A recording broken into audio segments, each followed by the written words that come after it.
అదే RTV app వార్తల్ని క్షణాల్లో చదివే అవకాశం ఉంటుంది. ఒక న్యూస్ పేపర్, ఒక టెలివిజన్ ఛానల్ మీ చేతుల్లో ఎప్పుడూ ఉంటాయి.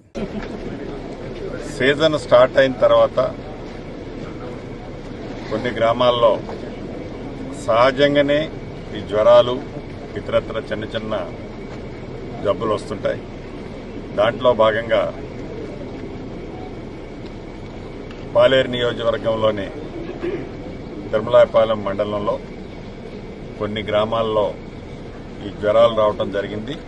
దాంట్లో డెంగ్యూ ఎఫెక్ట్ అయినవి కూడా కొన్ని కేసెస్ ఉన్నాయి.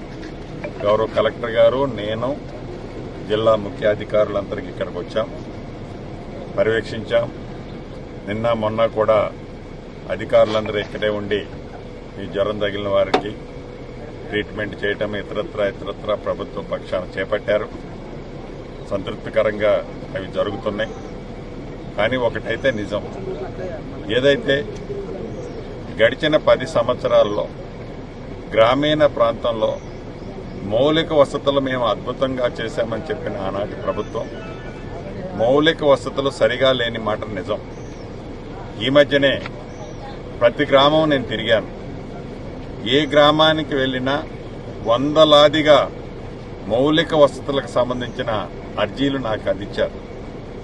వాటిని యుద్ధ ప్రాతిపదిక మీద ఇప్పుడు వర్షాకాలం, ఈ వర్షాకాలం తర్వాత పూర్తి చేస్తానని ఆనాడు వాళ్ళందరికీ నియోజకవర్గంలోని నా ఆడబిడ్డలకి అన్నదమ్ములకి చెప్పాను.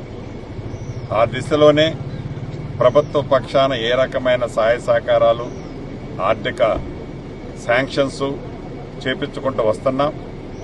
తప్పకుండా ఇచ్చిన మాట ప్రకారం పేదోడికి ఏదైతే ఈ ప్రభుత్వం అండగా ఉంటుందని చెప్పామో ఆ దిశలోనే ఈ ప్రభుత్వం ఒక్క పాలేరు నియోజకవర్గంలోనే కాదు, రాష్ట్ర వ్యాప్తంగా ఉన్న పేదవాళ్లకి ఈ ఇందిరమ్మ ప్రభుత్వం అండగా ఉంటుంది. ప్రధానంగా గ్రామ పంచాయతీల్లోని ఈ మౌలిక వసతులకు సంబంధించిన దాంట్లో నిధుల ఇబ్బంది ఉన్నమాట వాస్తవం.